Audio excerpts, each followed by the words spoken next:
Bonjour tout le monde, je m'appelle Kouliati Yasmina Pagndamba et je viens du Burkina Faso. Je fais aussi partie de l'association YWCA du Burkina où je suis responsable de la section jeunes filles.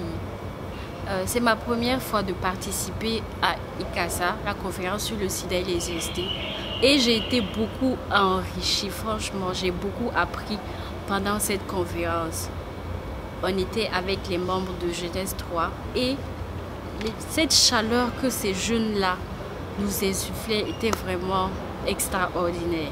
Et ce qui m'a beaucoup impressionné, c'est que j'ai eu à discuter avec des femmes vivant avec le VIH. Elles se sont approchées, elles sont venues dans notre stand et je ne leur ai même pas demandé. Au cours de nos discussions, elles me disent que non. Vous savez, nous deux qui sommes là, nous vivons avec le VIH.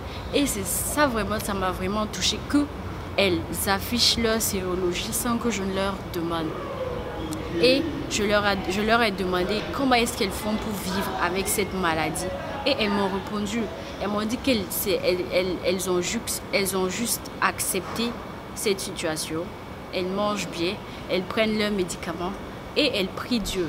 Et quand on les voit, on ne sait même pas qu'elles sont malades. Ça m'a vraiment beaucoup touchée. Aussi, je vois que beaucoup de personnes s'intéressent pour la cause du sida, pour l'éradication de cette maladie. Ce que je voulais ajouter, c'est que c'est vrai, on permet aux jeunes de participer à ICASA, c'est vrai. Mais au-delà de ça, on devait permettre aux jeunes de participer aux prises de décision pour l'éradication de cette maladie. Parce que ce sont les jeunes qui sont beaucoup plus touchés par le sida. Donc, pour avoir la réponse pour éradiquer cette maladie, il faut aller vers les jeunes. Il ne faut pas juste les inviter à la conférence. Il faut les impliquer dans la prise de décision pour éradiquer cette maladie. Maintenant, l'espace sûr.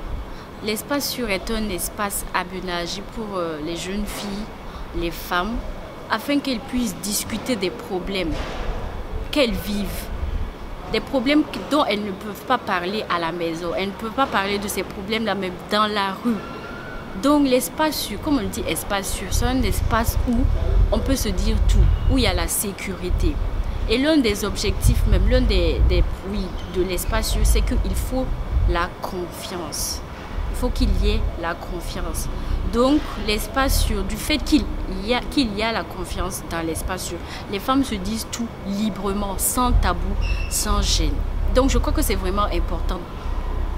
C'est vraiment important l'espace sûr. Et ça doit être pris et fait dans d'autres pays, d'autres régions.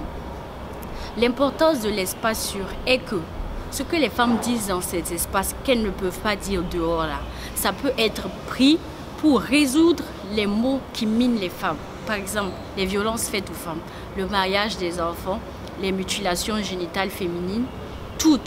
Parce qu'elles disent qu'est-ce qu'elles vivent. Qu'est-ce qu'elles vivent quand elles sont mutilées.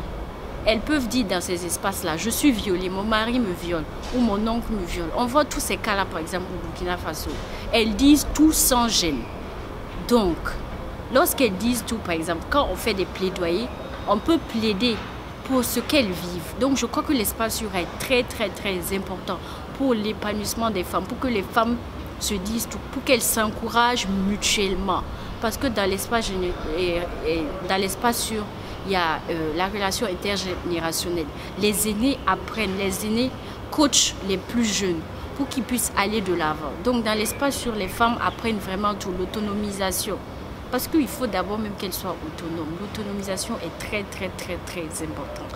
Donc là, dans l'espace sûr, des stratégies sont données pour cela. Donc je pense que l'espace sûr est vraiment très important pour les femmes, pour les jeunes filles. Je vous remercie.